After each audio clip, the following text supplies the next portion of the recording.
Good morning, everyone. It is Tuesday, December 23rd, doing a quick Substack Live with my friend Mitchell Epner, a former sex trafficking prosecutor in the District of New Jersey, about the latest in the Epstein files. There was one of the files that was discovered this morning by CBS News' Scott MacFarlane.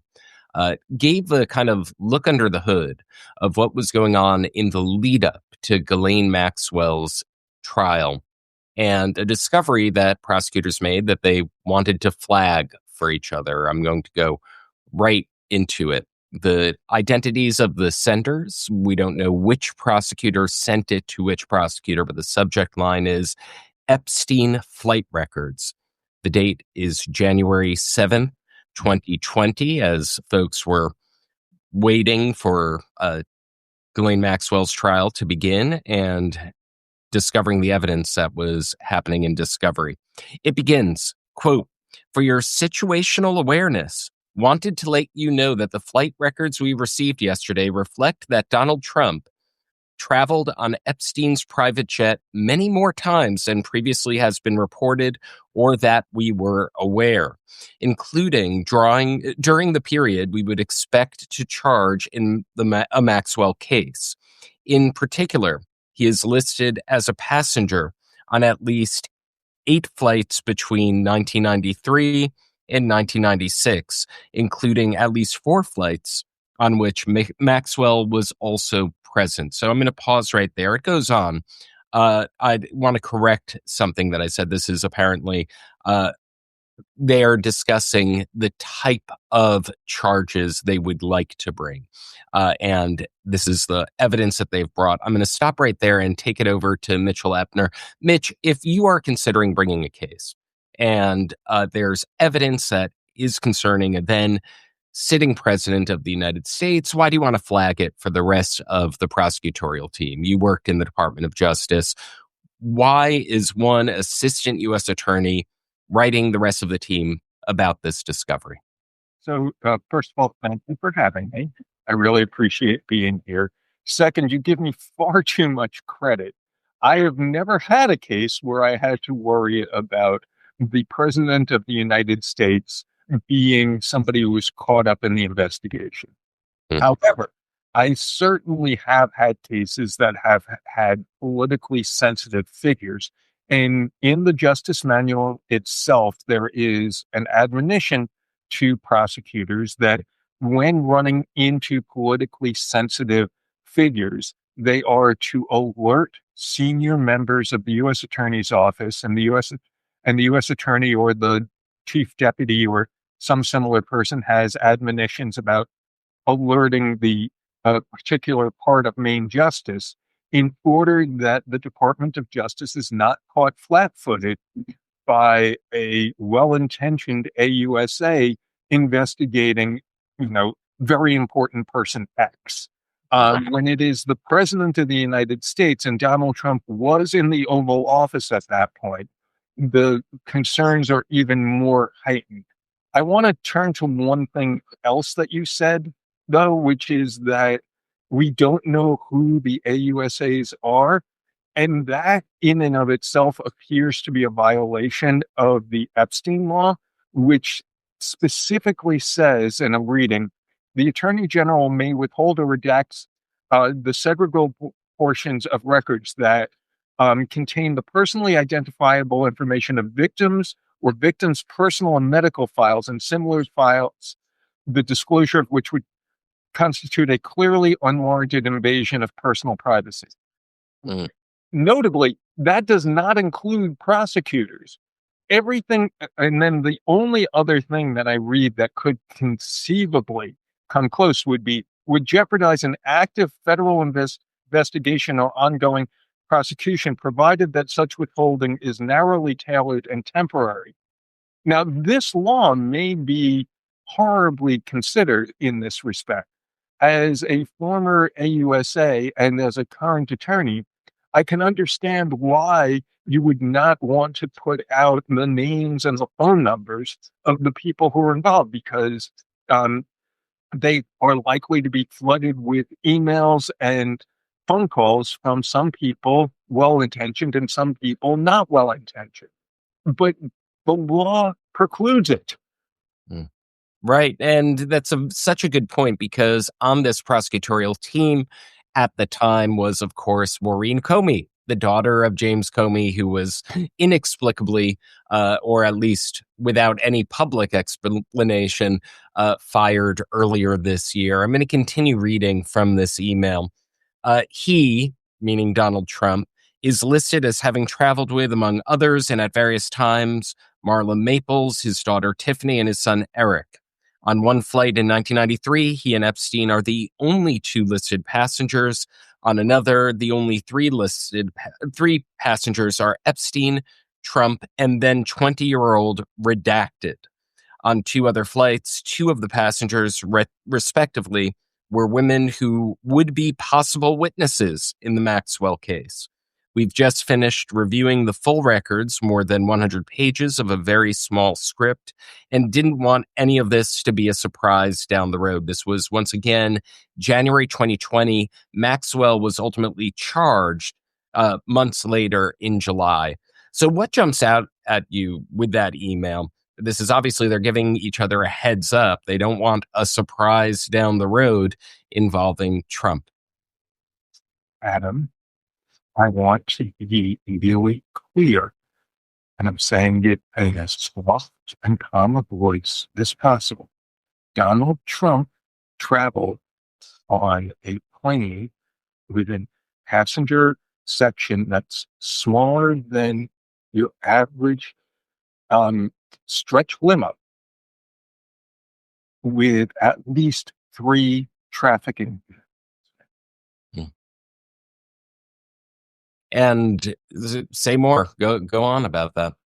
Well, I mean, Donald Trump has been lying when he has constantly said, I don't know that much about Jeffrey Epstein. Jeffrey Epstein was clearly one of his best friends for an extended period of time. But then fallback line number 2 is, I never traveled on a plane. That's not true. Then fallback line number 3 is, well, I had nothing to do with any of the trafficked victims. That is clearly now not true. I have no idea, and I am not accusing Donald Trump of having put a part of his anatomy inside of any of these 3 trafficked victims. I want to be very clear about that. He was held civilly liable about doing that to E. Jean Carroll. That's not what these documents show. But these documents show, number 1, he's been lying about his connections to Epstein. Number 2, he's been lying about how often he was on Epstein Air. And number 3, he's been lying about his connections to the trafficked victims. Mm. And we talked. Of course, I covered all of Ghislaine Maxwell's trial.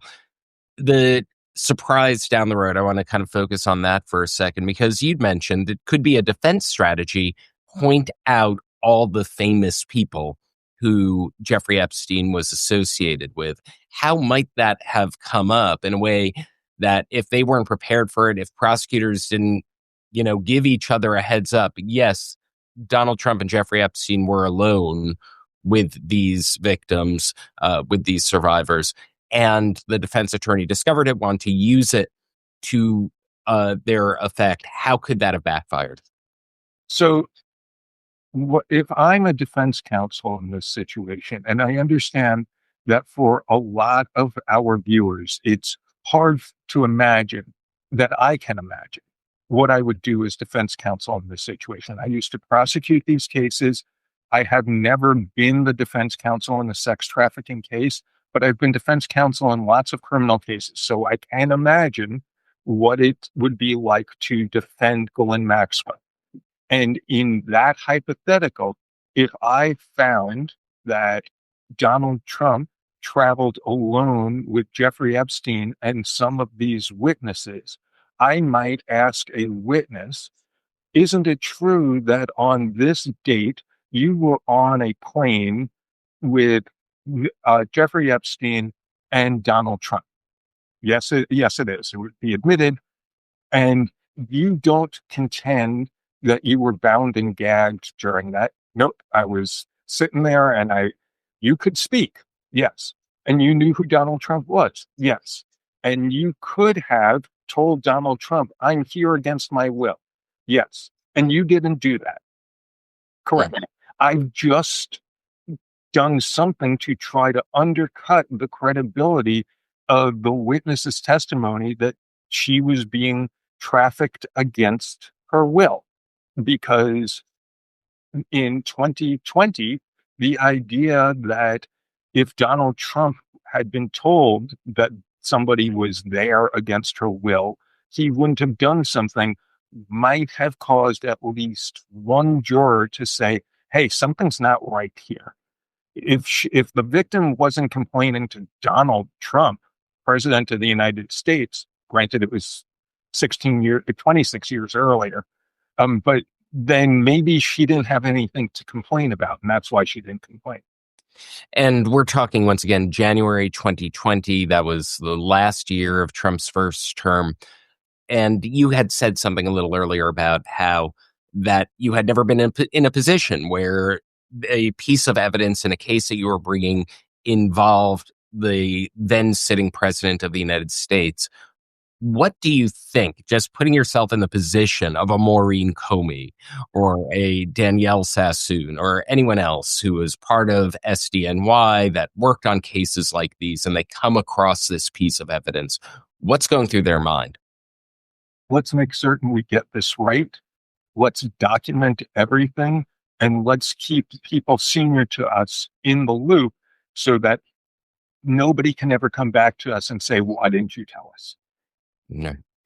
I'm going to turn to a New York Times story from late last week. It was a feature story titled Don's Best Friend, How Epstein and Trump Bonded Over the Pursuit of Women. Lawrence O'Donnell actually went through this article in detail last night on The Last Word. I want to flag one of the portions that he did where they were talking about how this is a story of Tina Davis, who's then working with Ford models in the mid 1990s, and what the scene was like at Mar-a-Lago. This is from that article in the New York Times. Tina Davis, who worked with Ford models in the mid 1990s, said in an interview that her Ford booker instructed her to get dressed up and attend a Mar-a-Lago party in late 1994. Just 14 and new to Miami, she was told to dress sexy, according to her mother, Sandra Coleman, who had accompanied her to Florida. 8 or 9 other models came along on the bus. All the girls were really young, Ms. Coleman recalled in an interview. Some of them could have been in training bras. When they arrived at Mar-a-Lago, Ms. Coleman said her daughter was promptly handed a glass of champagne. She took it away, but waiters kept offering more. Each time one of the middle-aged men at the party approached her daughter, Ms. Coleman would walk over and introduce herself as Ms. Davis's mother. During a trip to the bathroom, they ran into Mr. Trump's new wife, whom they had met earlier. Ms. Maples clasped her hands, Ms. Coleman recalled, and looked her in the eye. Whatever you do not let her around any of these men, especially my husband, she told Ms. Coleman. Protect her. Marla Maples denied making the comment. What's your reaction to that reporting in light of what's coming out in the Epstein files? So I'm going to take you sideways for a moment, but I promise it comes back full circle. When I was 16 and 17 years old, I was on my local swim team. And as a part of my carpool, I had 3 other people, my friend Joe, his younger sister, Michelle, who was 13 years old, and my friend Tim. And Michelle was quite beautiful. In later years, she was the first runner-up to be Miss New York. And she, at the age of 13, if she wanted to, could look older in the way that I imagine that the models from Ford were beautiful and could look older if made up in the right way, told to dress sexy and look glamorous. And Michelle, one day, as we were going to the carpool, and on our way to swim practice, talked about how she had been at the local pizza parlor and some guy she was giggling about who was probably 19 or 20, who was out of high school but not going to college, had started hitting on her, and she thought he was cool and cute. And myself, Joe, and Tim said to Michelle, any 19 or 20-year-old who's interested in a 13-year-old is a scumbag, and you should not let yourself be anywhere near around him. We're not talking about 19 and 20-year-old guys. We're talking about middle-aged guys who are leching after 14-year-olds, basically the same age as my friend Michelle. This is horrific. It is disgusting. I can tell you, based upon secondhand accounts from people that I trust implicitly, that at roughly this time in the late 80s and early 90s, Donald Trump was at the same time he was having parties Midtown Manhattan, and he would literally have a flashlight and he would check the legs of young women who attended in their 20s, not underage women, for cellulite. And like literally do body shaming in that sort of way. You know who doesn't have cellulite? Teenagers. Right. And one of the things that also jumped out at me in that passage, and I noted Marla Maples denied making the comment, but one of the things that was even more eye-catching was that the glasses of champagne were being handed out repeatedly to this 14-year-old. And that's, that was the atmosphere at Mar-a-Lago. What is that detail? Was there anything else in that anecdote? The fact that this was, according to the mother, this was Ford Models saying that that this 14-year-old should go to Mar-a-Lago and dress sexy. So first of all, it does not surprise me because the code of conduct amongst these modeling agencies at the time was straight out of Caligula. So that is not surprising, but it is depraved and it is awful. I want to remind people that at that time, the drinking age was 21. We're not talking about a story from back in the 70s when the drinking age was 18. So we're talking about young people who were 6-7 years away from drinking age.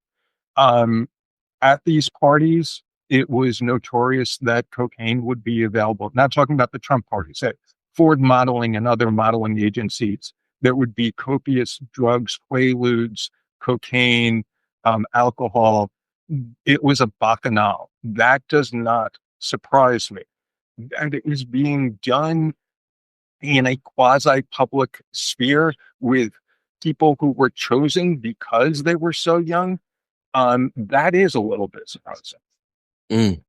I want to turn to, because obviously the new file is the email that we've been talking about referred to Trump. I want to point out some of the other non-Trump related revelations in the Epstein files.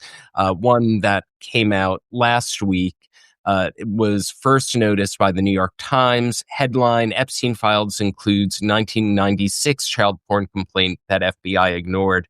And it was the complaint from the report filed by Maria Farmer.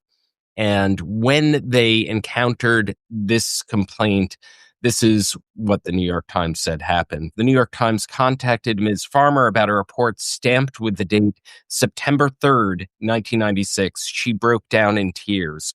"I've waited 30 years," she said. "I can't believe it. They can't call me a liar anymore." Ms. Farmer said she was grateful to be vindicated, but heartbroken that the FBI did not take steps to stop Mr. Epstein until years after her report. "They should be ashamed," Ms. Farmer said, adding, "They harmed all these girls. That part devastates me." Obviously, the Epstein files has been far less than Congress demanded and what the survivors are demanding. What's the significance of that particular release? It is devastating. And as a former prosecutor of sex trafficking cases, I understand what that means as far as the devastation that was visited upon hundreds of Epstein's victims. And when you count their families and the people who are closest to them, thousands of people. And I want to be really clear. 1996, Bill Clinton was the president of the United States. The Department of Justice was under Janet Reno. This is something that I doubt they were contemporaneously aware of, but the FBI and the U.S. Attorney's offices did not do a good job prior to the George W. Bush administration of fighting against child pornography and sex trafficking. I was a part of the 2001 to 2004 U.S. Attorney's Office in the District of New Jersey, and Main Justice and the Civil Rights Division of Main Justice, Criminal Civil Rights Division, were doing groundbreaking work in fighting against child pornography and sex trafficking.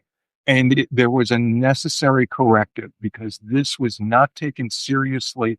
And Maria Farmer was failed by the system. She was treated as less than human. Her dignity was considered not important. And I am confident that the people who got her report today know that they did something horribly wrong. And one of actually nearly 20 of the survivors released a statement yesterday about what they call clear-cut violations of an unambiguous law, meaning the Epstein Files Transparency Act. They are outraged about the fact that so little of the investigative file has been released, that what they call the extreme redactions, the abnormal and extreme redactions, the entire letter, I've shared it in full on All Rise News last night. And want to talk about that. I'm going to read from the second half of their letter. It's a 2-page letter. But we call upon Congress to stand up for the rule of law. We urge immediate congressional oversight, including hearings, formal demands of compliance, and legal action to ensure the Justice Department fulfills its legal obligations. I'm going to skip ahead.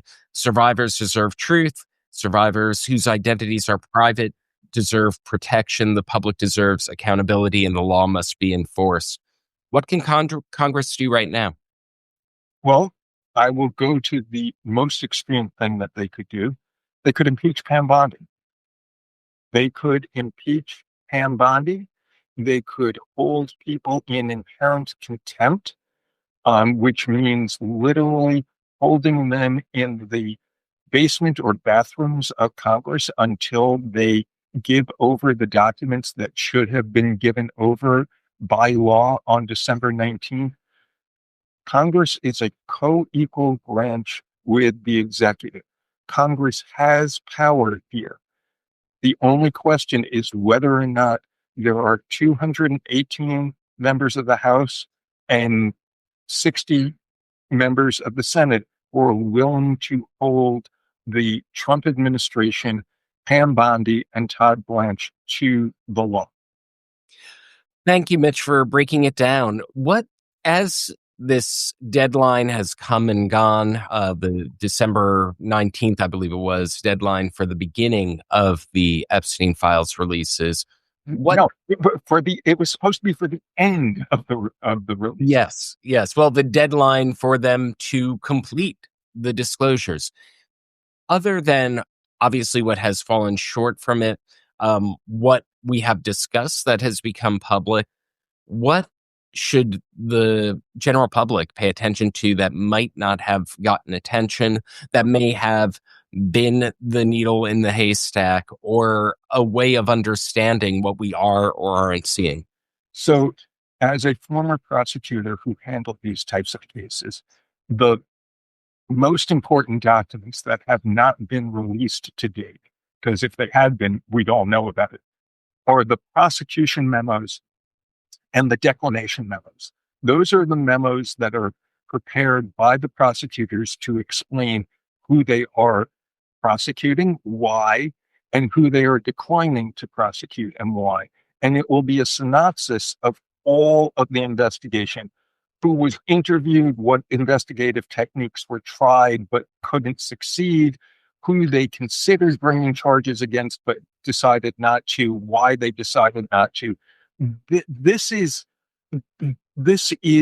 the crown jewel of the prosecution. And the people who framed this law made it absolutely clear that those documents could not be withheld. And they've been withheld.